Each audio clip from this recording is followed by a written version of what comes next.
बाबा मोरया, मंगल मूर्ति मोरया। ओम गम गणपतये नमो नमः।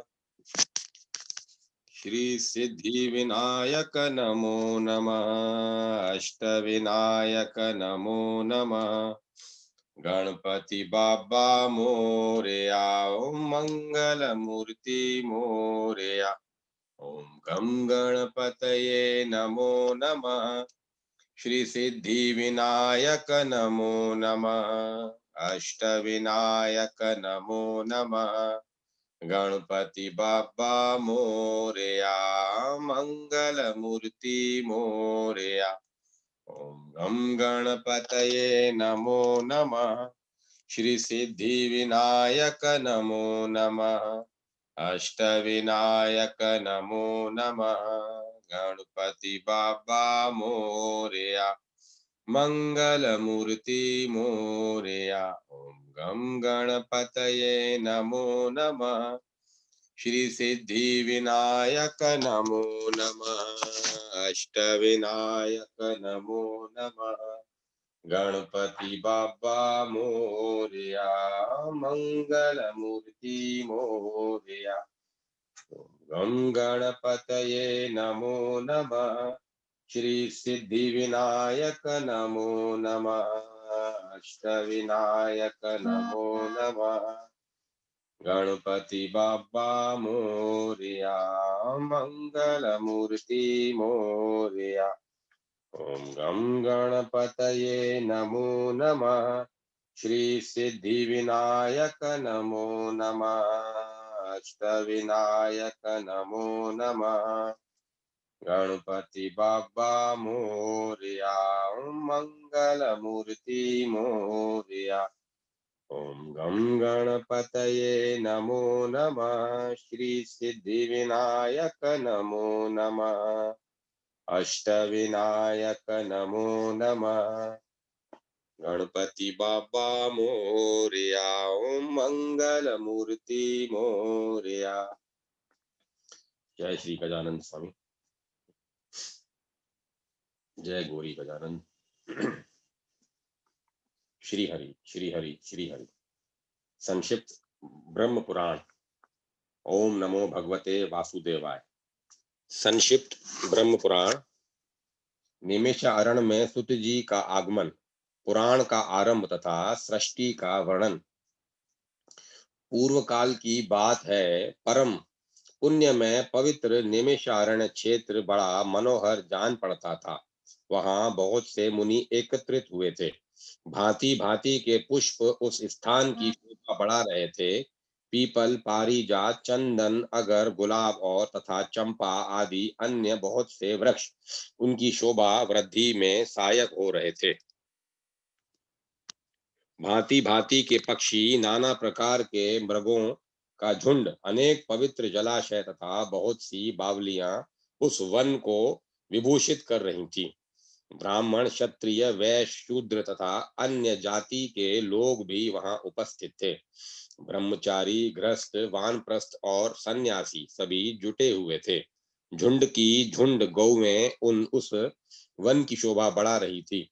निमिषारण्यवासी मुनियों का 12 वार्षिक 12 वर्षों तक चालू रहने वाला यज्ञ आरंभ हुआ, जो गेहूं, चना, उड़द, मूंग और तिल आदि पवित्र अन्नों से यज्ञ मंडप सुशोभित था।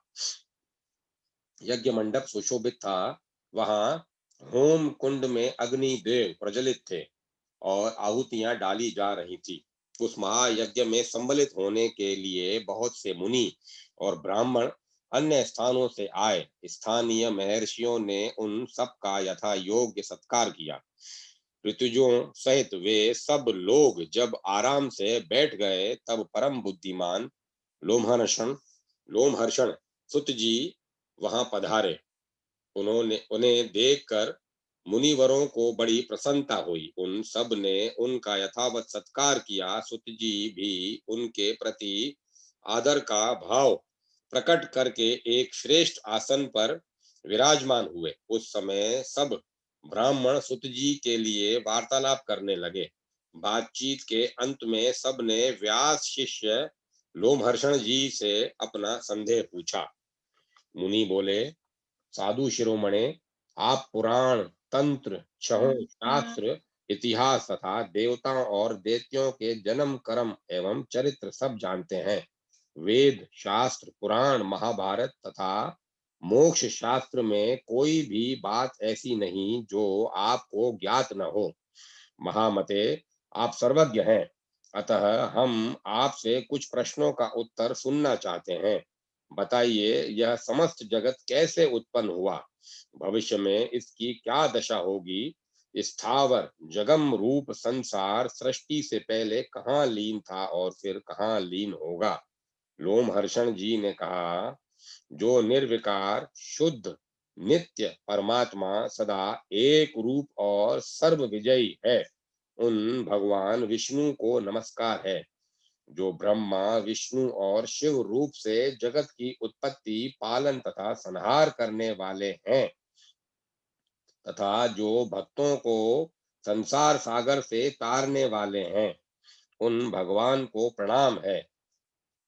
जो एक होकर भी अनेक रूप धारण करते हैं, स्थूल और सूक्ष्म सब जिनके ही स्वरूप हैं, जो अव्यक्त कारण और व्यक्त कार्य रूप तथा मोक्ष के हेतु हैं, उन भगवान विष्णु को नमस्कार है। जो जगत की उत्पत्ति, पालन और संहार करने वाले हैं, जरा और मृत्यु जिनका स्पर्श नहीं करती, जो सबके मूल कारण है, उन परमात्मा विष्णु को नमस्कार है।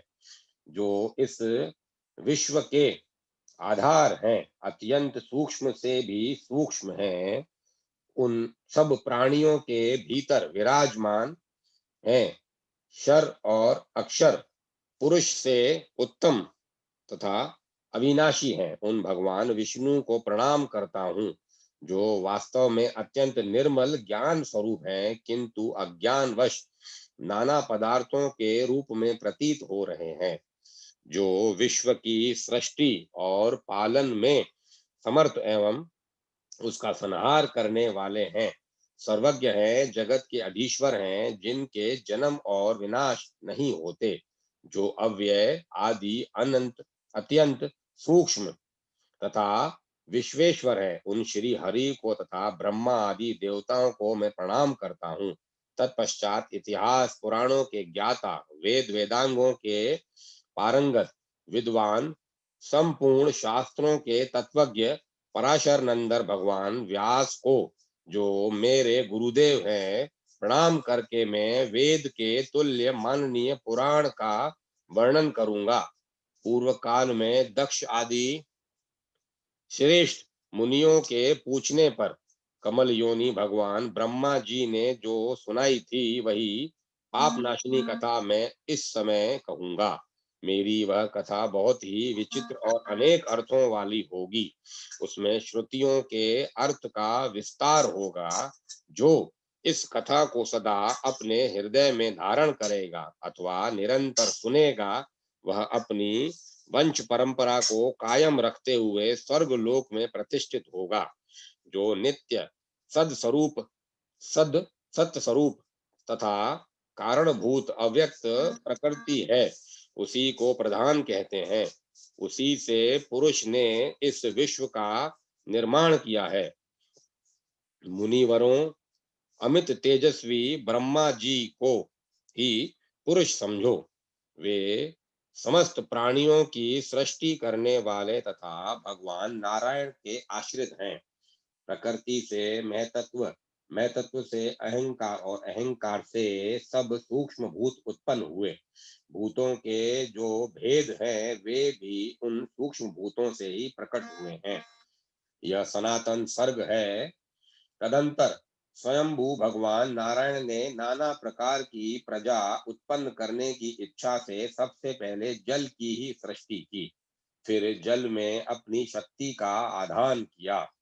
जल का दूसरा नाम नार है, क्योंकि उसकी उत्पत्ति भगवान नर से हुई है।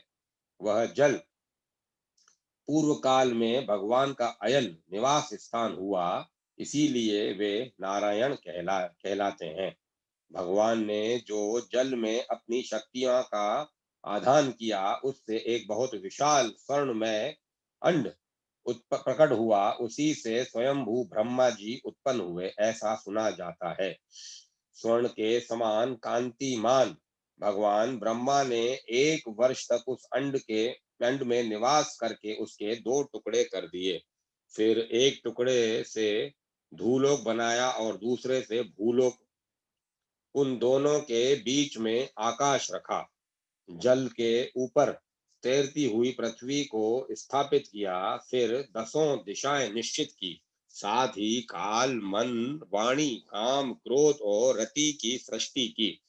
इन भावों के अनुरूप सृष्टि करने की इच्छा से ब्रह्मा जी ने 7 प्रजापतियों को अपने मन से उत्पन्न किया।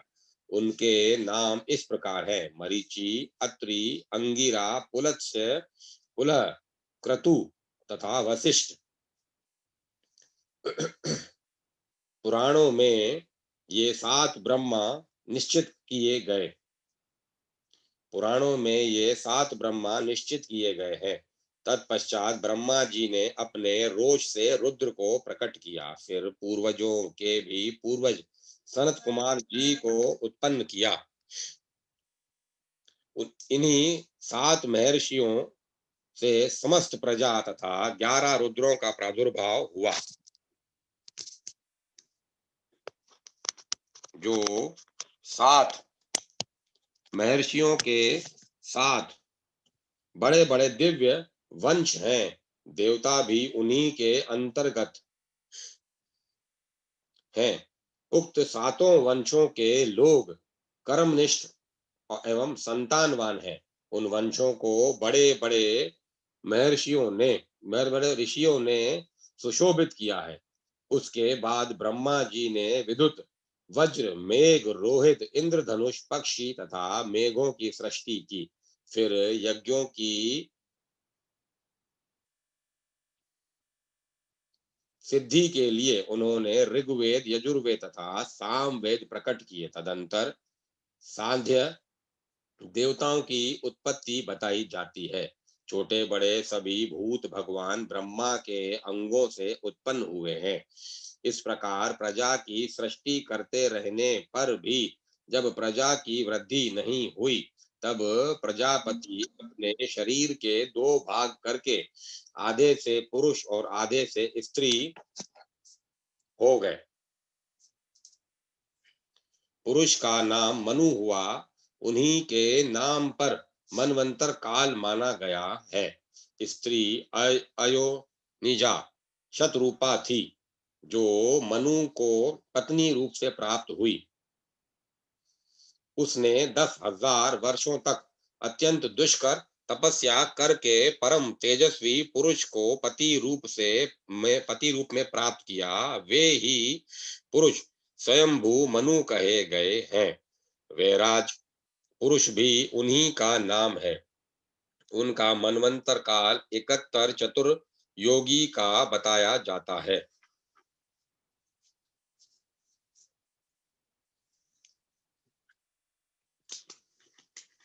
शत्रुपा ने वैराज पुरुष के अंश से वीर प्रियव्रत और उत्तानपाद नामक पुत्र उत्पन्न किए।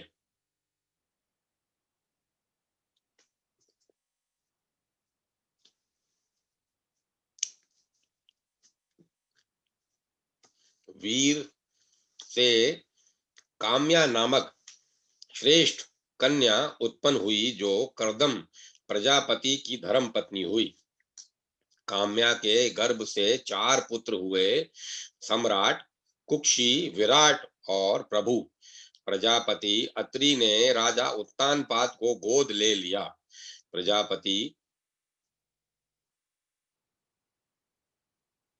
प्रजापति उत्तानपाद ने अपनी पत्नी सुरता के गर्भ से ध्रुव, कीर्तिमान, आयुष्मान तथा वसु, ये 4 पुत्र उत्पन्न किए।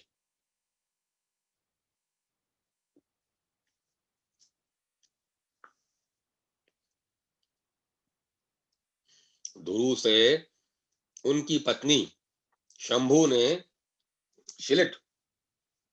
शिलिष्ट और भव्य इन दो पुत्रों को जन्म दिया।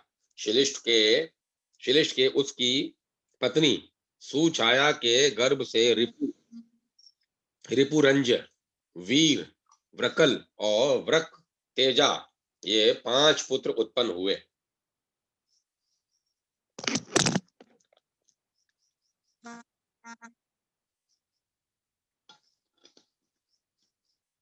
रिपु से व्रति ने चक्षु नाम के तेजस्वी पुत्र को जन्म दिया। चक्षु के उनकी पत्नी पुष्करणी से, जो महात्मा प्रजापति विरण विरण की कन्या थी, चाक्षुष चक्षुष मनु उत्पन्न हुए। चक्षुष मनु से वैराज प्रजापति की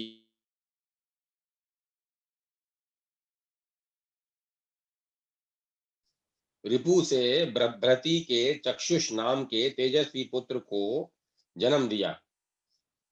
चक्षुष के उनकी पत्नी पुष्करणी से, जो महात्मा प्रजापति वीरण की कन्या थी, चक्षुष मनु उत्पन्न हुए। चक्षुष मनु से वैराज प्रजापति की कन्या नडवला के गर्भ से 10 महाबली पुत्र हुए, जिनके नाम इस प्रकार हैं: कुत्स्य, पुरु, शतध्रुम, तपस्वी, सत्यवाक, कवि, अग्निष्टुत,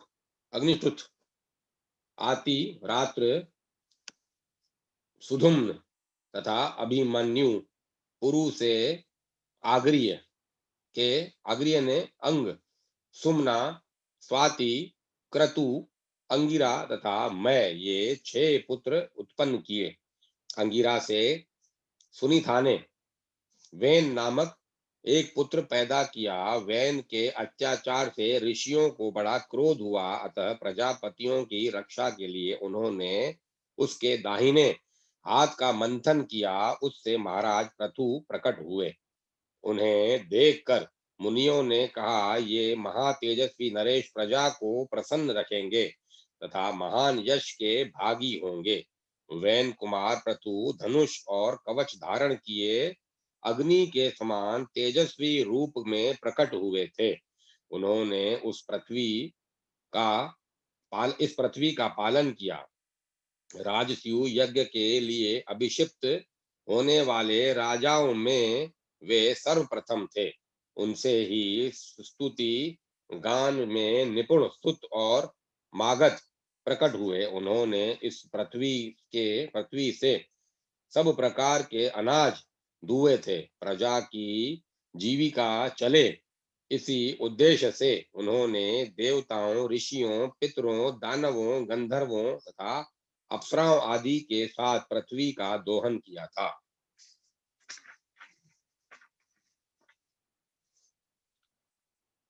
प्रत्येक कल्प और अनुकल्प में विस्तार पूर्वक रचा हुआ यह समस्त माया में जगत जिनसे प्रकट होता है, जिनमें स्थित होता रहता है और अंत काल में जिनके भीतर पुनः विलीन हो जाता है, जो इस दृश्य प्रपंच से सर्वथा पृथक है, जिनका ध्यान करके मुनि जन सनातन मोक्ष पद प्राप्त कर लेते हैं, उन नित्य, निर्मल, निश्चल तथा व्यापक भगवान पुरुषोत्तम जगन्नाथ जी को मैं प्रणाम करता हूँ, जो शुद्ध आकाश के समान निर्लेप, नित्यानंद मैं, सदा प्रसन्न, निर्मल, सबके स्वामी, निर्गुण, व्यक्त और अव्यक्त से परे, परपंच से रहित, एकमात्र ध्यान में ही अनुभक्त करने योग्य तथा व्यापक हैं।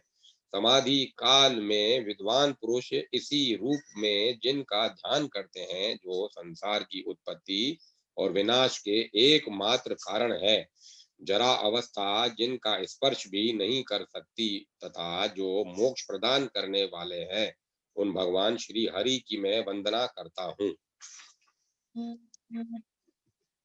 राजा पृथु का चरित्र। मुनियों ने कहा, लोमहर्षण जी, पृथु के जन्म की कथा विस्तार पूर्वक कहिए। उन महात्मा ने इस पृथ्वी का किस प्रकार दोहन किया था।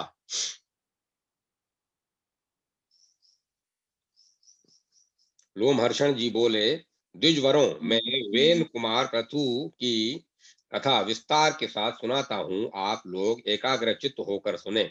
ब्राह्मणों, जो पवित्र नहीं रहता, जिसका हृदय खोटा है, जो अपने शासन में नहीं है, जो व्रत का पालन नहीं करता तथा जो कृतघ्न और अहितकारी है, ऐसे पुरुष को मैं यह प्रसंग नहीं सुना सकता। यह स्वर्ग देने वाला, यश और आयु की वृद्धि करने वाला परम धन्य, वेदों के तुल्य माननीय तथा गूढ़ रहस्य है। ऋषियों ने जैसा कहा है वह सब मैं ज्यों का त्यों सुना रहा हूँ। सुनो।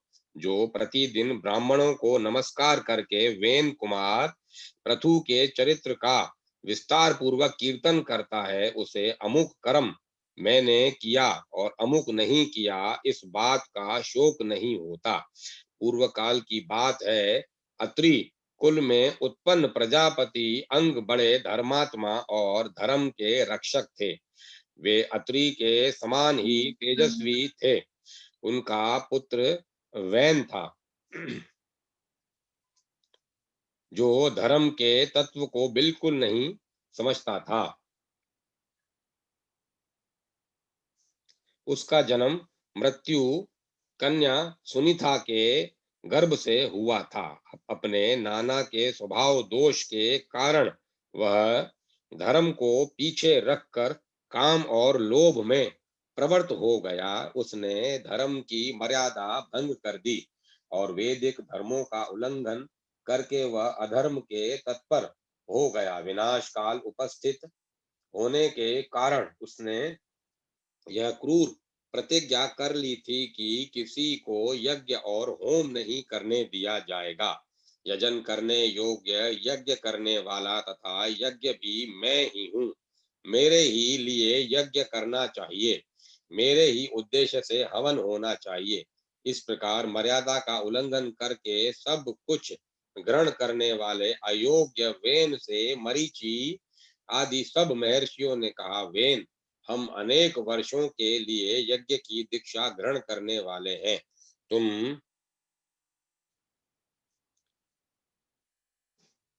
अधर्म न करो। यह यज्ञ आदि कार्य सनातन धर्म है। महर्षियों को यूं कहते देख खोटी बुद्धि वाले वैन ने हंसकर कहा, अरे, मेरे सिवाय दूसरा कौन धर्म का सृष्टा है? मैं किसी की बात सुनूं? मैं किसकी बात सुनूं? विद्या, पराक्रम, तपस्या और सत्य के द्वारा मेरी समानता करने वाला इस भूतल पर कौन है? मैं ही संपूर्ण प्राणियों की और विशेषतः सब धर्मों की उत्पत्ति का कारण हूँ। तुम सब लोग मूर्ख और अचेत हो, इसीलिए मुझे नहीं जानते। यदि मैं चाहूं तो इस पृथ्वी को भस्म कर दूं, जल में बहा दूं या भूलोक तथा धूलोक को भी रुद डाले रूंध डालूं। इन इसमें तनिक भी अन्यथा विचार करने की आवश्यकता नहीं है। जब महर्षि गण वैन को मोह और अहंकार से किसी तरह हटा न सके, तब उन्हें बड़ा क्रोध हुआ। उन महात्माओं ने महाबली वैन को पकड़कर बांध लिया। उस समय उस समय वह बहुत उछल कूद मचा रहा था। महर्षि कुपित तो थे ही, वैन की बाईं जंघा का मंथन करने लगे। इससे एक काले रंग का पुरुष उत्पन्न हुआ जो बहुत ही नाटा था। यह वह भयभीत हो हाथ जोड़कर खड़ा हो गया। उसे व्याकुल देख अत्रि ने कहा, निषिद्ध, बैठ जा। इससे वह निषाद वंश का प्रवर्तक हुआ और वैन के पाप से उत्पन्न हुए धीवरों की सृष्टि करने लगा। तत्पश्चात महात्माओं ने पुनः अरणि की भांति वैन की दाहिनी भुजा का मंथन किया। उससे अग्नि के समान तेजस्वी पृथु का प्रादुर्भाव हुआ। ये वे भयानक टंकार करने वाले आजगव नामक धनुष, दिव्य बाण तथा रक्षार्थ कवच धारण किए प्रकट हुए थे। उनके उत्पन्न होने पर समस्त प्राणी बड़े प्रसन्न हुए और सब ओर से वहां एकत्रित होने लगे। वैन स्वर्गगामी हुआ। महात्मा पृथु जैसे सत्पुरुष से उत्पन्न होकर वैन को महात्मा पृथु जैसे सत्य पुत्र के उत्पन्न होकर वैन को पुम नामक नरक से छुड़ा दिया। उस उनका अभिषेक करने के लिए समुद्र और सभी नदियां रत्न एवं जल लेकर स्वयं ही उपस्थित हुई। आंगिरस श्री राम। आंगिरस देवताओं के साथ भगवान ब्रह्मा जी तथा समस्त चराचर भूतों ने वहां आकर राजा पृथु का राज्याभिषेक किया। उन महाराज ने सभी प्रजा का मनोरंजन किया। उनके पिता ने प्रजा को बहुत दुखी किया था, किंतु पृथु ने उन सब को प्रसन्न कर लिया। प्रजा का मनोरंजन करने के कारण ही उनका नाम राजा हुआ। वे जब समुद्र की यात्रा करते तब उसका जल स्थिर हो जाता था। पर्वत उन्हें जाने के लिए मार्ग दे देते थे और उनके रथ की ध्वजा कभी भंग नहीं हुई। उनके राज्य में पृथ्वी बिना जोते बोए ही अन्न पैदा करती थी। राजा का चिंतन करने मात्र से अन्न सिद्ध हो जाता था। सभी गौएं कामधेनु बन गई थी और पत्तों के दोने दोने में मधु भरा रहता था। उसी समय पृथु ने पितामह ब्रह्मा जी से संबंध रखने वाला यज्ञ किया। उसमें सोमाभिषेक विश्व के दिन स्तुति सोम रस निकालने की भूमि से परम बुद्धिमान सुत की उत्पत्ति हुई। उसी महायज्ञ में विद्वान मागध का भी प्रादुर्भाव हुआ। उन दोनों को महर्षियों ने पृथु की स्तुति करने के लिए बुलाया और कहा, तुम लोग इन महाराज की स्तुति करो। यह कार्य तुम्हारे अनुरूप है और हे ये महाराज भी इसके योग्य पात्र हैं। यह सुनकर सुत और मागध ने उन महर्षियों से कहा, हम अपने कर्मों से देवताओं तथा ऋषियों को प्रसन्न करते हैं।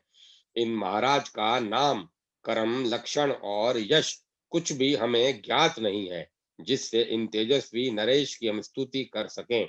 तब ऋषियों ने कहा, भविष्य में होने वाले गुणों का उल्लेख करते हुए स्तुति करो। उन्होंने वैसा ही किया। उन्होंने जो जो कर्म बताए उन्हीं को महाबली पृथु ने पीछे से पूर्ण किया। तभी से लोक में सुत, मागध और वंदी जनों के द्वारा आशीर्वाद दिलाने की परिपाटी चल पड़ी। वे दोनों जब स्तुति कर चुके तब महाराज पृथु ने अत्यंत प्रसन्न होकर अनूप देश का राज्य सुत को और मागध मागध को दिया। पृथु को पृथु को देखकर अत्यंत प्रसन्न हुई प्रजा से महर्षियों ने कहा, ये महाराज तुम्हें जीविका प्रदान करने वाले होंगे। यह सुनकर सारी प्रजा महात्मा राजा पृथु की ओर दौड़ी और बोली, आप हमारे लिए जीविका का प्रबंध कर दें। जब राजाओं ने उन्हें इस प्रकार घेरा तब वे उनका हित करने की इच्छा से धनुष बाण हाथ में ले पृथ्वी की ओर दौड़े। पृथ्वी उनके भय से थर्रा उठी और गौ का रूप धारण करके भागी। तब पृथु ने धनुष लेकर भागती हुई पृथ्वी का पीछा किया। पृथ्वी उनके भय से ब्रह्मलोक आदि अनेक लोकों में गई, किंतु जब सब जगह उसने धनुष लिए हुए पृथु को अपने आगे ही देखा। अग्नि के समान प्रज्वलित तीखे बाणों के कारण उनका तेज और भी उदित दिखाई देता था। वे महान योगी महात्मा देवताओं के लिए भी दुर्दश प्रतीत होते थे। जब और कहीं रक्षा न हो सकी तब तीनों लोकों की पूजनिया पृथ्वी हाथ जोड़कर फिर महाराज पृथु की ही शरण में आई और इस प्रकार बोली, राजन, सब लोग मेरे ही ऊपर स्थित हैं, मैं ही इस जगत को धारण करती हूँ। यदि मेरा नाश हो जाए तो समस्त प्रजा नष्ट हो जाएगी, इस बात को अच्छी तरह समझ लेना। भूपाल, यदि तुम प्रजा का कल्याण चाहते हो तो मेरा वध न करो, मैं जो बात कहती हूँ उसे सुनो। ठीक उपाय से आरंभ किए हुए सब कार्य सिद्ध होते हैं। तुम उस उपाय पर ही दृष्टिपात करो जिससे इस प्रजा का जीवित रह सको, जिससे इस प्रजा को जीवित रख सकोगे। मेरी हत्या करके भी तुम प्रजा के पालन पोषण में समर्थ न होगे। महामते, तुम क्रोध त्याग दो, मैं तुम्हारे अनुकूल हो जाऊंगी। त्रिय योगी त्रिय त्रियग योनि में भी स्त्री को अवध्य बताया गया है। यदि यह बात सत्य है तो तुम्हें धर्म का त्याग नहीं करना चाहिए। पृथु ने कहा, भद्रे, जो अपने यहाँ पराये किसी एक के लिए बहुत से प्राणियों का वध करता है उसे अनंत पातक लगता है, परंतु जिस अशुभ व्यक्ति का वध करने पर बहुत से लोग सुखी हों उसको मारने से पातक यहाँ उपपातक कुछ नहीं लगता।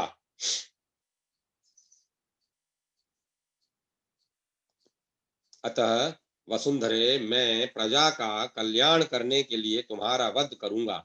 यदि मेरे कहने से आज संसार का कल्याण नहीं करोगी तो अपने बाण से तुम्हारा नाश कर दूंगा और अपने को भी पृथ्वी रूप में प्रकट करके स्वयं ही प्रजा को धारण करूंगा। इसीलिए तुम मेरी आज्ञा मानकर समस्त प्रजा की जीवन रक्षा करो, क्योंकि तुम सबके धारण में समर्थ हो। इस समय मेरी पुत्री बन जाओ, तभी मैं इस भयंकर बाण को जो तुम्हारे वध के लिए उदत है रोकूंगा। पृथ्वी बोली, वीर, निसंदेह मैं यह सब कुछ करूंगी। मेरे लिए कोई कोई बछड़ा देखो जिसके प्रति स्नेह युक्त होकर मैं दूध दे सकूं। धर्मात्माओं में श्रेष्ठ भूपाल, तब मुझे सब और बराबर कर दो तुम मुझे सब और बराबर कर दो जिससे मेरा दूध सब और बह सके। तब राजा पृथु ने अपने धनुष की नोक से लाखों पर्वतों को उखाड़ा और उन्हें एक स्थान पर एकत्रित किया। इससे पर्वत बढ़ गए।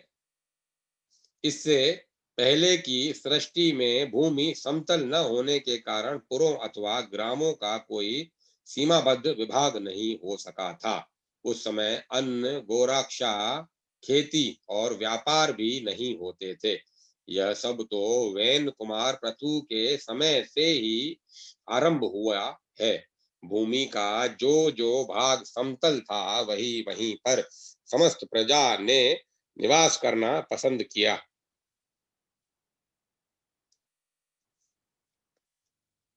उस समय तक प्रजा का आहार केवल फल मूल ही था और भी बड़ी कठिनाई वह भी बड़ी कठिनाई से मिलता था। राजा पृथु ने स्वयंभू मनु को बछड़ा बनाकर अपने हाथ में ही पृथ्वी को दुहा।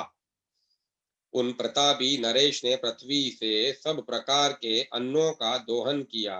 उसी अन्न से आज भी सब प्रजा जीवन धारण करती है।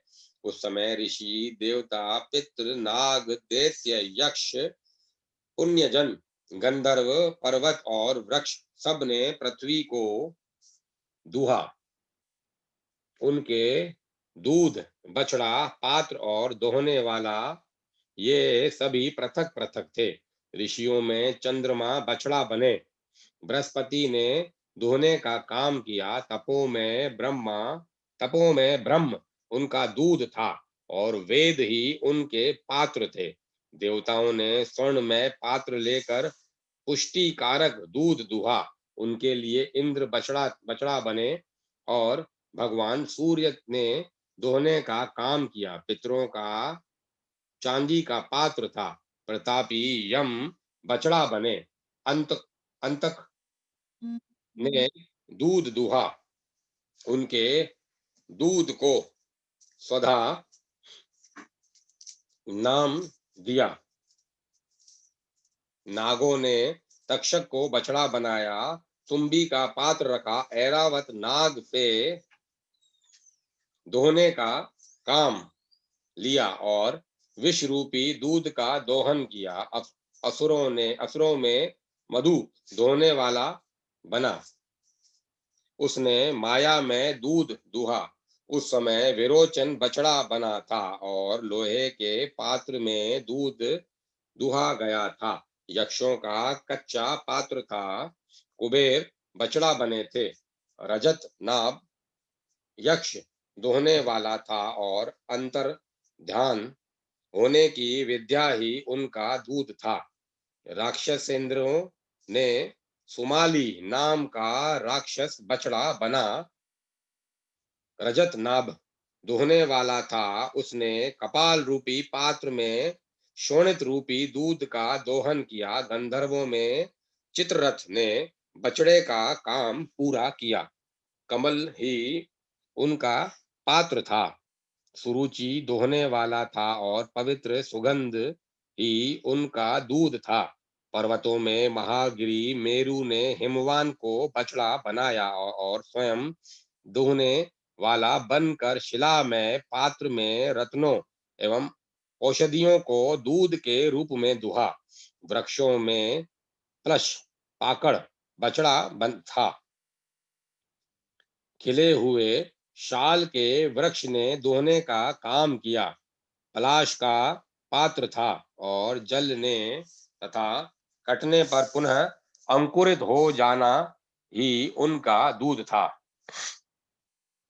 तथा जलने तथा पात्र था और जलने तथा कटने पर पुनः अंकुरित हो जाना ही उनका दूध था। इस प्रकार सबका धारण पोषण करने वाली यह पावन वसुंधरा समस्त चराचर जगत की आधारभूता तथा उत्पत्ति स्थान है। यह सब कामनाओं को देने वाली तथा सब प्रकार के अन्नों को अंकुरित करने वाली है। गौ रूप पृथ्वी मेदिनी के नाम से विख्यात है। यह समुद्र तक पृथु के ही अधिकार में थी। मधु और केटब के मेद से व्याप्त होने के कारण यह मेदिनी कहलाती है।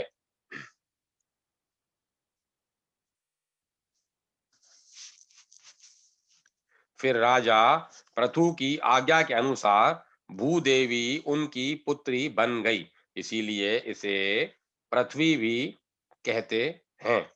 पृथु ने इस पृथ्वी का विभाग और शोधन किया, जिससे यह अन्न की खान और समृद्धिशालिनी बन गई। गांवों और नगरों के कारण इसकी बड़ी शोभा होने लगी। वैन कुमार महाराज पृथु का ऐसा ही प्रभाव था। इसमें संदेह नहीं कि वे समस्त प्राणियों के पूजनीय और वंदनीय हैं।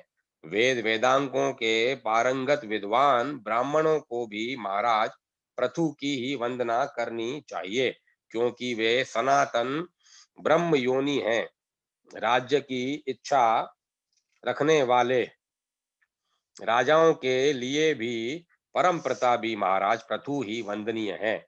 युद्ध में विजय की कामना करने वाले पराक्रमी योद्धाओं को भी उन्हें मस्तक झुकाना चाहिए, क्योंकि योद्धाओं में वे अग्रगण्य थे। जो सैनिक राजा पृथु का नाम लेकर संग्राम में जाता है, वह भयंकर संग्राम से भी जन लौटता है और यशस्वी होता है। वैश्य वृत्ति करने वाले धनी वैश्यों को भी चाहिए कि वे महाराज पृथु को नमस्कार करें, क्योंकि राजा पृथु सबके वृत्ति दाता और परम यशस्वी थे। इस संसार में परम कल्याण की इच्छा रखने वाले तथा तीनों वर्णों की सेवा में लगे रहने वाले पवित्र शूद्रों के लिए भी राजा पृथु ही वंदनीय है।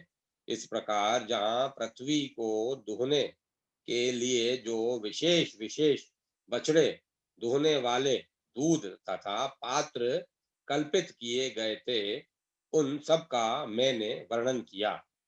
14 मनवंतरों तथा विश्वासवान की संतति का वर्णन। ऋषि बोले, महामते सुत जी, अब समस्त मनवंतरों का विस्तार पूर्वक वर्णन कीजिए तथा उनकी प्राथमिक सृष्टि भी बतलाइए। लोमहर्षण सुत जी ने कहा, विप्रगण, समस्त मनवंतरों का विस्तृत वर्णन तो 100 वर्षों में भी नहीं हो सकता, अतः संक्षेप में ही सुनो। प्रथम स्वयंभू मनु है, दूसरे स्वारोचिष, तीसरे उत्तम, चौथे तामस, पांचवे रेवत, छठे चाक्षुष तथा सातवें वेवस्वत मनु कहलाते हैं। वेवस्वत मनु ही वर्तमान कल्प के मनु हैं। इनके बाद सार्वणी, भौत्य, रोच्य तथा 4 मेरु सावर्ण्य नाम के मनु होंगे। ये भूत, वर्तमान और भविष्य के सब मिलकर 14 मनु हैं। मैंने जैसा सुना उसके अनुसार सब मनुओं के नाम बताए। अब इनके समय के अब इनके समय में होने वाले ऋषियों, मनु, पुत्रों तथा देवताओं का वर्णन करूंगा।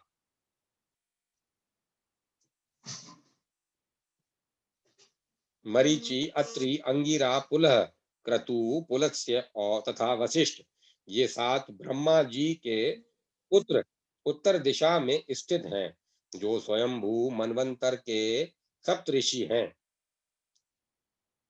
अग्निध्र, अग्निबाहु, मेध्य, मेधातिथि, वसु, ज्योतिष्मान, द्युतिमान, हव्य, सबल और पुत्र, ये 10 स्वयंभू मनु के महाबली पुत्र थे। विप्रगण, यह प्रथम मनवंतर बतलाया गया। स्वरोचिष मनवंतर में प्राण, बृहस्पति, दत्तात्रेय, अत्रि, च्यवन, वायु प्रोक्त तथा महाव्रत, ये 7 सप्तऋषि थे। तुषित नाम वाले देवता थे और हविग्न, सुकृति, ज्योति, आप, मूर्ति, प्रतीत, नभ्य, नभ तथा ऊर्ज, ये महात्मा स्वरोचिष मनु के पुत्र बताए गए हैं, जो महान, बलवान और पराक्रमी थे। यह द्वितीय मनवंतर का वर्णन हुआ। तब अब तीसरा मनवंतर बतलाया जाता है। सुनो, वशिष्ठ के 7 पुत्र वशिष्ठ तथा हिरण्यगर्भ के तेजस्वी पुत्र ऊर्ज, ये ही उत्तम मनवंतर के ऋषि थे। ईश, ऊर्ज, तनुर्ज, मधु, माधव, शुचि, शुक्र, सह, नभस्य तथा नभ, ये उत्तम मनु के पराक्रमी पुत्र थे। इस मनवंतर में भानु नाम वाले देवता थे। इस प्रकार तीसरा मनवंतर बताया गया।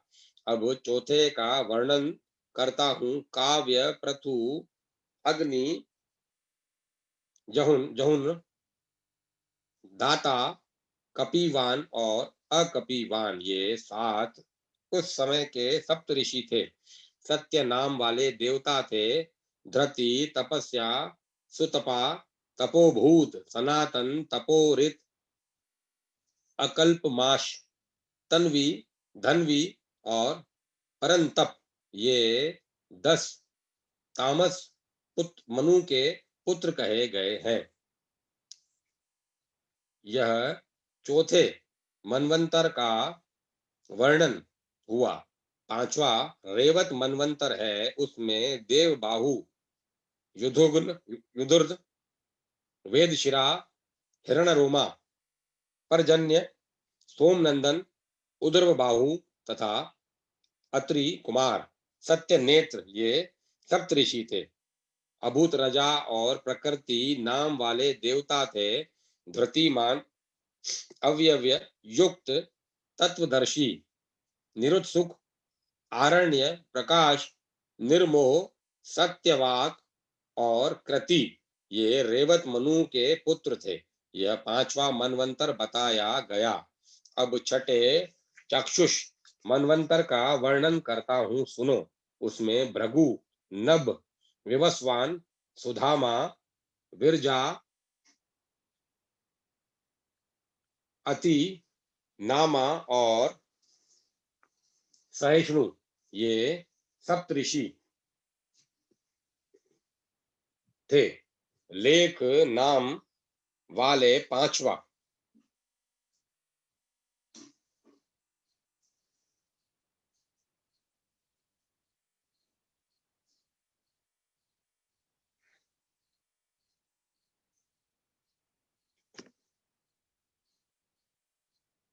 लेख नाम वाले पांच देवता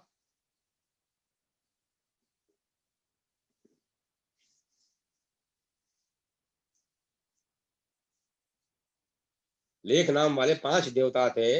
नादल, नाडवले नाम से प्रसिद्ध रूरू आदि चक्षुष मनु के 10 पुत्र बतलाए जाते हैं। यहाँ तक छठे मनवंतर का वर्णन हुआ। अब सातवें विवस्वत मनवंतर का वर्णन सुनो। अत्रि, वशिष्ठ, कश्यप, गौतम, भारद्वाज, विश्वामित्र और जगदग्नि जमदग्नि जमदग्नि, ये इस वर्तमान मनवंतर में सप्तऋषि होकर आकाश में विराजमान है। साध्य, रुद्र, विश्वेदेव, वसु, मरुदगण, आदित्य और अश्वनी कुमार, ये इस वर्तमान मनवंतर के देवता माने गए हैं। वेवस्वत मनु के इक्ष्वाकु आदि 10 पुत्र हुए। ऊपर जिन महातेजस्वी महर्षियों के नाम बताए गए हैं, उन्हीं के पुत्र और पौत्र आदि संपूर्ण दिशाओं में फैले हुए हैं। प्रत्येक मनवंतर में धर्म की व्यवस्था तथा लोक रक्षा के लिए जो 7 सप्तऋषि रहते हैं, मनवंतर बीतने के बाद उनमें से 4 महर्षि अपना कार्य पूरा करके रोग शोक से रहित ब्रह्मलोक में चले जाते हैं। तत्पश्चात दूसरे 4 तपस्वी आकर उनके स्थान की पूर्ति करते हैं। भूत और वर्तमान काल के सप्तऋषि गण इसी क्रम से होते आए हैं। सावरणी मनवंतर में होने वाले सप्तऋषि ये हैं: पराशर, व्यास, आत्रेय, भारद्वाज कुल में उत्पन्न द्रोण कुमार, अश्वत्थामा, गौतम वंशी, शरद्वान, कौशिक कुल के में उत्पन्न गालव और कश्यप नंदन औरव, वैरी, अध्वरिवान, शमन, धृतिमान, वसु, अरिष्ट, अधृष्ट, वाजी तथा सुमति, ये भविष्य में सार्वणिक मनु के पुत्र होंगे। प्रातः काल उठकर इनका नाम लेने से मनुष्य सुखी, यशस्वी तथा दीर्घायु होता है। भविष्य में होने वाले उन अन्य मनवंतरों का संक्षेप से वर्णन किया जाता है सुनो। सावर्ण नाम के 5 मनु होंगे। उनमें से एक तो सूर्य के पुत्र हैं और शेष 4 प्रजापति के। ये चारों मेरुगिरी के शिखर पर भारी तपस्या करने के कारण मेरु सावर्ण्य के नाम से विख्यात होंगे। ये दक्ष के देवते देवते और प्रिया के पुत्र हैं। इन 5 मनुओं के अतिरिक्त भविष्य में रोच्य और भोत भौत्य नाम के 2 मनु और होंगे। प्रजापति रुचि के पुत्र ही रोच्य कहे गए हैं। रुचि के दूसरे पुत्र जो भूति के गर्भ से उत्पन्न होंगे, भौत्य मनु कहलाएंगे। इस कल्प में होने वाले ये 7 भावी मनु हैं। इन सब के द्वारा द्वीपों और नगरों सहित संपूर्ण पृथ्वी का 1 सहस्त्र युगों तक पालन होगा। सत्य युग, त्रेता आदि चारों युग 71 बार बीत कर जब कुछ अधिक काल हो जाए, तब वह एक मनवंतर कहलाता है। इस प्रकार ये 14 मनु कह बतलाए गए हैं। ये यशस्वी वृद्धि, ये यश की वृद्धि करने वाले हैं। समस्त वेदों और पुराणों में भी इनका प्रभुत्व वर्णित है। ये प्रजाओं के पालक हैं। इनके यश का कीर्तन श्रेयस्कर है। मनवंतरों में कितने ही संहार होते हैं और संहार के बाद कितनी ही सृष्टियां होती रहती हैं। इन सब का पूरा पूरा वर्णन सैकड़ों वर्षों में भी नहीं हो सकता। मनवंतरों के बाद जो संहार होता है उसमें तपस्या, ब्रह्मचर्य और शास्त्र ज्ञान से संपन्न कुछ देवता और सप्तऋषि शेष रह जाते हैं। 1000 चतुर्युग पूर्ण होने पर कल्प समाप्त हो जाता है। उस समय सूर्य की प्रचंड किरणों से समस्त प्राणी दग्ध हो जाते हैं। तब सब देवता आदित्य गणों के साथ ब्रह्मा जी को आगे करके सुरश्रेष्ठ भगवान नारायण में लीन हो जाते हैं। ये वे भगवान की कल्प के वे भगवान ही कल्प के अंत में पुनः सब भूतों की सृष्टि करते हैं। वे अव्यक्त सनातन देवता हैं। यह संपूर्ण जगत उन्हीं का है। मुनिवरों, अब मैं इस समय वर्तमान महातेजस्वी विवस्वत मनु की सृष्टि का वर्णन करूंगा। महर्षि कश्यप से उनकी भार्या दक्ष कन्या अदिति के गर्भ से विवस्वान सूर्य का जन्म हुआ। विश्वकर्मा की पुत्री संज्ञा विवस्वान की पुत्री हुई। उसके गर्भ से सूर्य ने 3 संतानें उत्पन्न की, जिनके नाम कन्या और जिनमें एक कन्या और 2 पुत्र थे। सबसे पहले प्रजापति श्राद्ध देव, जिन्हें विवस्वत मनु कहते हैं, उत्पन्न हुए। तत्पश्चात यम और यमुना, ये जुड़वी संतानें हुई। भगवान सूर्य के तेजस्वी स्वरूप को देखकर संज्ञा उसे सह न सकी। उसने अपने ही समान वर्ण वाली अपनी छाया प्रकट की। वह छाया संज्ञा अथवा स्वर्णा नाम से विख्यात हुई। उसको भी संज्ञा ही समझकर सूर्य ने उसके गर्भ से अपने ही समान तेजस्वी पुत्र उत्पन्न किए। वह अपने बड़े भाई मनु के ही समान था, इसीलिए स्वर्ण मनु के नाम से प्रसिद्ध हुआ। छाया संज्ञा से जो दूसरा पुत्र हुआ उसकी शनिश्चर शनिश्चर के नाम से प्रसिद्धि हुई। यम धर्मराज के पद पर प्रतिष्ठित हुए और उन्होंने समस्त प्रजा को धर्म से संतुष्ट किया। इस शुभ कर्म के कारण उन्हें पितरों का आधिपत्य और लोकपाल का पद प्राप्त हुआ। सावर्ण मनु प्रजापति हुए। आने वाले सार्वणिक मनवंतर के वे ही स्वामी होंगे। वे आज भी मेरुगिरी के शिखर पर नित्य तपस्या करते हैं। उनके भाई शनिश्चर ने ग्रहों की पदवी पाई।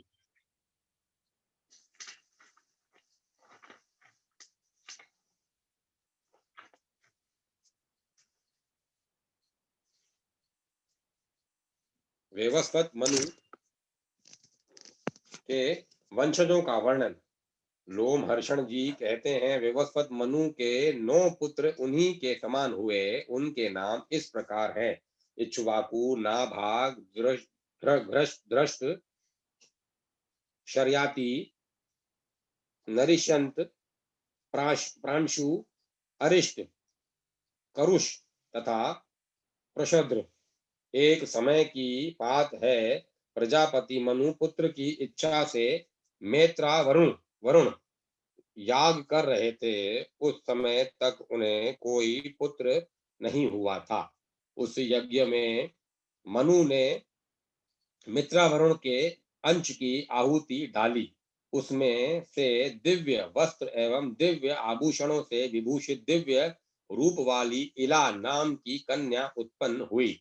महाराज मनु ने उसे इला कहकर संबोधित किया और कहा, कल्याणी, तुम मेरे पास आओ। तब इला ने पुत्र की इच्छा रखने वाले प्रजापति मनु से यह धर्म युक्त वचन कहा। धर्मराज, मैं मित्रावरुण के अंश से उत्पन्न हुई हूँ, अतः पहले उन्हीं के पास जाऊंगी, आप मेरे धर्म में बाधा न डालिए। यूं कहकर वे सुंदरी कन्या मित्रावरुण के समीप गई और हाथ जोड़कर बोली, भगवान, मैं आप दोनों के अंश से उत्पन्न हुई हूँ, आप लोगों की किस आज्ञा का पालन करूं? मनु ने मुझे अपने पास बुलाया है। मित्रावरुण बोले, सुंदरी, तुम्हारे इस धर्म, विनय, इंद्रिय संयम और सत्य से हम लोग प्रसन्न हैं। महाभागे, तुम हम दोनों की कन्या के रूप में प्रसिद्ध होगी तथा तुम ही मनु के वंश का विस्तार करने वाला पुत्र हो जाओगी। उस समय तीनों लोकों में सुधर्म सुधर्म के नाम से तुम्हारी ख्याति होगी। यह सुनकर वह पिता के समीप से लौट पड़ी। मार्ग में उसकी बुद्ध से भेंट हो गई। बुद्ध ने उसे मैथुन के लिए आमंत्रित किया। उसके उनके वीर से उसने पुरुरवा को जन्म दिया। तत्पश्चात वह सुधम्नु सुधम्न के रूप में परिणित हो गई। सुधम्न के तीन बड़े धर्मात्मा पुत्र हुए, उत्कल, गय और विनातक्ष विंताक्ष। उत्कल की राजधानी उत्कला उड़ीसा हुई। विंताक्ष को पश्चिम दिशा का राज्य मिला तथा गय पूर्व दिशा के राजा हुए। उनकी राजधानी गया के नाम से प्रसिद्ध हुई। जब मनु भगवान सूर्य के तेज में प्रवेश करने लगे, तब उन्होंने अपने राज्य को 10 भागों में बांट दिया। सुधुम्न के बाद उनके पुत्रों में इक्ष्वाकु सबसे बड़े थे, इसीलिए उन्हें मध्य देश का राज्य मिला। सुधुम्न कन्या के रूप में उत्पन्न हुए थे, इसीलिए उन्हें राज्य का भाग नहीं मिला। फिर वशिष्ठ के कहने से प्रतिष्ठानपुर में उनकी स्थिति हुई। प्रतिष्ठानपुर का राज्य पाकर महायशस्वी सुधुम्न ने उसे पुरुरवा को दे दिया। मनु कुमार सुधुम्न क्रमशः स्त्री और पुरुष दोनों के लक्षणों से युक्त हुए, इसीलिए इला और सुधुम्न दोनों नामों से उनकी प्रसिद्धि हुई। नरिष्यंत के पुत्र शक हुए। नाभा के राजा अम्बरीश हुए। धृष्ट के धृष्टाक नाम वाले क्षत्रियों की उत्पत्ति हुई, जो युद्ध में उन्मुक्त होकर लड़ते थे। कुरुष के पुत्र कारुष नाम से विख्यात हुए, वे भी रणोन्मुक्त थे। प्रांशु के एक ही पुत्र थे, जो प्रजापति के नाम से प्रकट हुए। शर्याति के 2 जुड़वी संतानें हुई, उनमें अनर्थ नाम से प्रसिद्ध पुत्र तथा सुकन्या नाम वाली कन्या थी। यही सुकन्या महर्षि च्यवन की पत्नी हुई। अनर्थ के पुत्र का नाम रेव था। उन्हें अनर्थ देश का राज्य मिला। उनकी राजधानी कुक्षस्थली द्वारका हुई। रेव के पुत्र रेवत हुए, जो बड़े धर्मात्मा थे। उनका दूसरा नाम कुकुदमी भी था। अपने पिता के ज्येष्ठ पुत्र होने के कारण उन्हें कुक्षस्थली का राज्य मिला। एक बार वे अपनी कन्या को साथ ले ब्रह्मा जी के पास गए और वहां गंधर्वों के गीत सुनते हुए 2 घड़ी ठहरे रहे। इतने इतने ही समय में मानव लोक में अनेक युग बीत गए। रेवत जब वहां से लौटे तब अपनी राजधानी कुक्षस्थली में आए, परंतु अब वहां यादवों का अधिकार हो गया था। यदुवंशियों ने उसका नाम बदलकर द्वारवती रख दिया था, उसमें बहुत से द्वार बने थे। वह पुरी बड़ी मनोहर दिखाई देती थी। भोज, वृषणी और अंतक वंश के वसुदेव आदि यादव उनकी उसकी रक्षा करते थे। रेवत ने वहां का सब वृत्तांत ठीक ठीक जानकर अपनी रेवती नाम की कन्या बलदेव जी को ब्याह दी और स्वयं मेरु पर्वत के शिखर पर जाकर वे तपस्या में लग गए। धर्मात्मा बलराम जी रेवती के साथ सुख पूर्वक विहार करने लगे। प्रशग्न ने अपने गुरु की गाय का वध किया था, इसीलिए वे श्राप से शूद्र हो गए।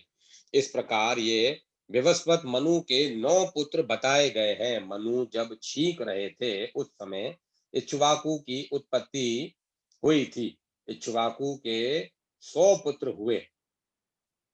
उनमें विकुक्षी विकुशी सबसे बड़े थे। वे अपने पराक्रम के कारण अयोध्या नाम से प्रसिद्ध हुए। उन्हें अयोध्या का राज्य प्राप्त हुआ। उनके शकुनी आदि 500 पुत्र हुए जो अत्यंत बलवान और उत्तर भारत के रक्षक थे। उनमें से वशाति आदि 58 राजपुत्र दक्षिण दिशा के पालक हुए। विकुशी का दूसरा नाम शशाद था।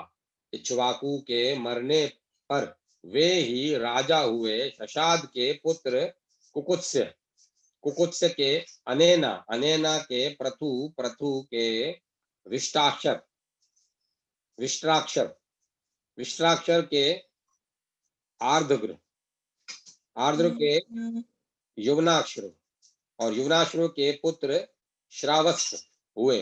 उन्होंने ही श्रावस्ती पुरी बसाई थी। श्रावस्त्र के पुत्र वृद्धश्रव और उनके पुत्र कुवलाक्ष हुए। वे बड़े धर्मात्मा राजा थे। उन्होंने धुंधु नामक दैत्य का वध करने के कारण धुंधुमार नाम से प्रसिद्धि प्राप्त की। मुनि बोले, महाप्राज्ञ सुत जी, हम धुंधुवध का वृतांत ठीक ठीक सुनना चाहते हैं, जिससे कुवलाश्रव का नाम धुंधुमार हो गया। लोमहर्षण जी लोमहर्षण जी ने कहा, कुवलाश्व के 100 पुत्र थे। वे सभी अच्छे धनुर्धर, विद्याओं में प्रवीण, बलवान और दुर्दश थे। सबकी धर्म में निष्ठा थी। सभी यज्ञ करता तथा प्रचुर दक्षिणा देने वाले थे। राजा बृहदश्रव ने कुवलाश्रव को राजपद पर अभिषिक्त किया और स्वयं वन में तपस्या करने के लिए जाने लगे। उन्होंने जाते समय ब्रह्म ऋषि उत्तांग ने उन्हें जाते देख ब्रह्म ऋषि उत्तांग ने रोका और इस प्रकार कहा, राजन, आपका कर्तव्य है प्रजा की रक्षा, अतः वही कीजिए। मेरे आश्रम के समीप मधु नामक राक्षस का पुत्र महान असुर धुंधु रहता है। वह संपूर्ण लोकों का संहार करने के लिए कठोर तपस्या करता और बालू के भीतर सोता है। वर्ष भर में एक बार वह बड़े जोर से सांस छोड़ता है। उस समय वहां की पृथ्वी डोलने लगती है। उसके श्वास की हवा से बड़े जोर की धूल उड़ती है और सूर्य का मार्ग ढक लेती है। लगातार 7 दिनों तक भूकंप होता रहता है।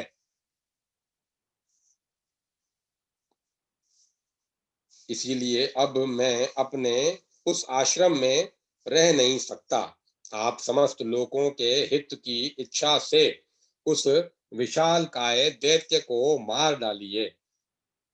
उसके मारे जाने पर सब सुखी हो जाएंगे।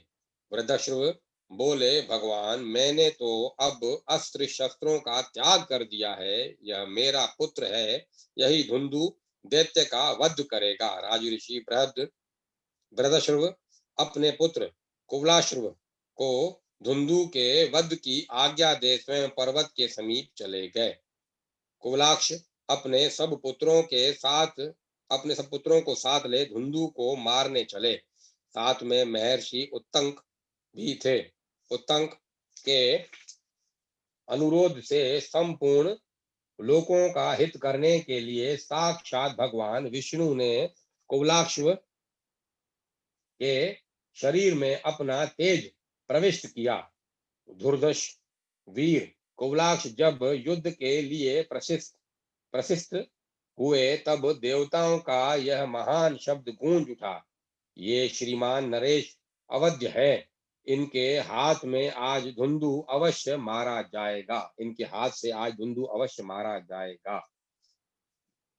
पुत्रों के साथ वहां जाकर वीरवर कुबलाश्वर ने समुद्र को खुदवाया। खोदने वाले राजकुमारों ने बालू के भीतर धुंधु का पता लगा लिया।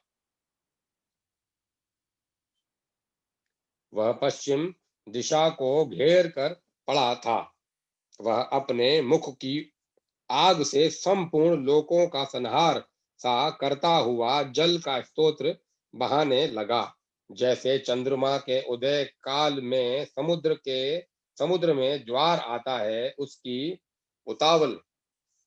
उकताल तरंगे बढ़ने लगती हैं, उसी प्रकार वहां जल का वेग बढ़ने लगा।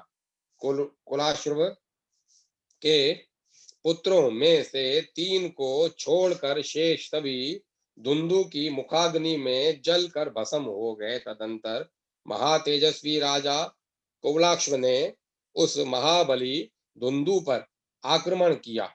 वे योगी थे, इसीलिए उन्होंने योग शक्ति के द्वारा वेग से प्रवाहित होने वाले जल को पी लिया और आग को भी बुझा दिया।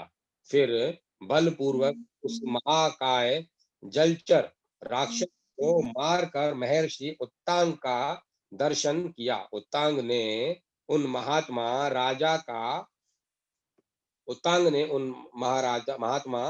राजा को वर दिया कि तुम्हारा धन अक्षय होगा और शत्रु तुम्हें पराजित न कर सकेंगे।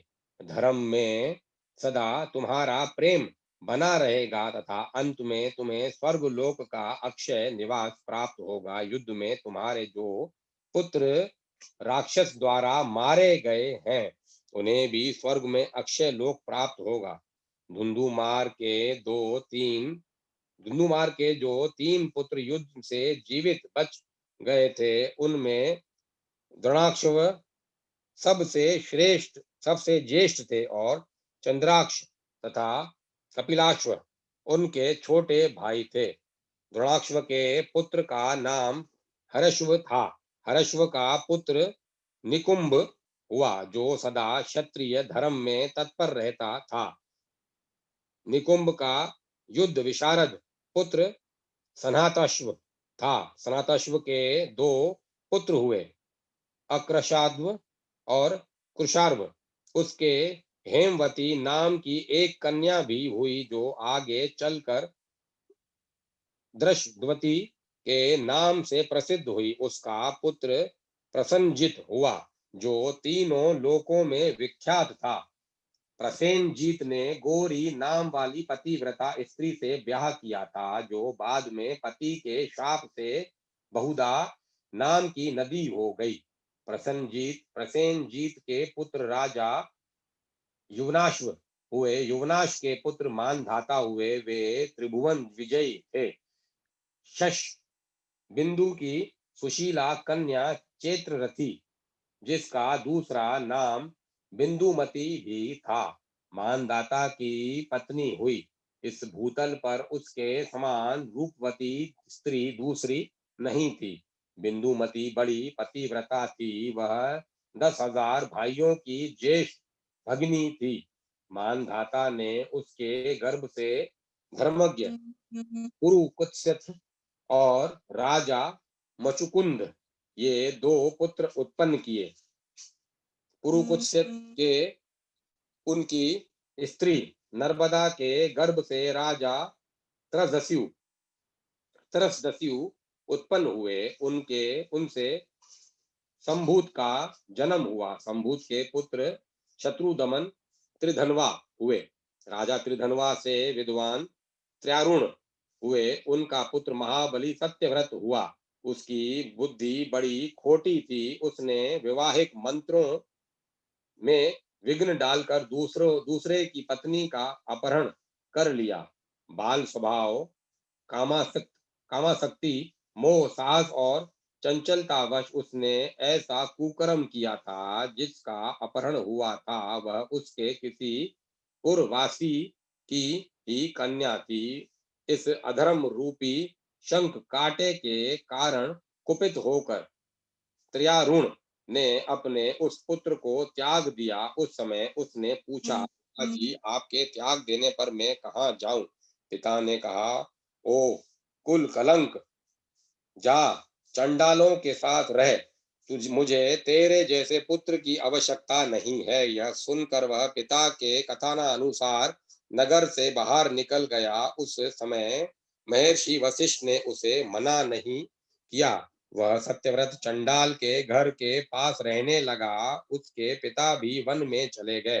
तदंतर उसी अधर्म के कारण इंद्र ने उस राज्य में वर्षा बंद कर दी। महातपस्वी विश्वामित्र उसी राज्य में अपनी पत्नी को रखकर स्वयं समुद्र के निकट भारी तपस्या कर रहे थे। उनकी पत्नी ने अकालग्रस्त हो अपने मझले और पुत्र के गले में रस्सी डाल दी और शेष परिवार के भरण पोषण के लिए 100 गायें लेकर उसे बेच दिया। राजकुमार सत्यव्रत ने देखा कि विक्रय के लिए उसके गले में रस्सी बंधी है। तब उस धर्मात्मा ने दया करके महर्षि विश्वामित्र के उस पुत्र को छुड़ा दिया और स्वयं ही उसका भरण पोषण किया। ऐसा करने से में उसका उद्देश्य था महर्षि विश्वामित्र को संतुष्ट करके उनकी कृपा प्राप्त करना। महर्षि का वह पुत्र गले में बंधन पड़ने के कारण महातपस्वी गालव के नाम से प्रसिद्ध हुए। राजा सगर का चरित्र तथा इक्ष्वाकु के मुख्य मुख्य राजाओं का परिचय। अब मैं कथा को यहीं विराम देता हूँ। कल अपन यहाँ से आगे आनंद लेंगे।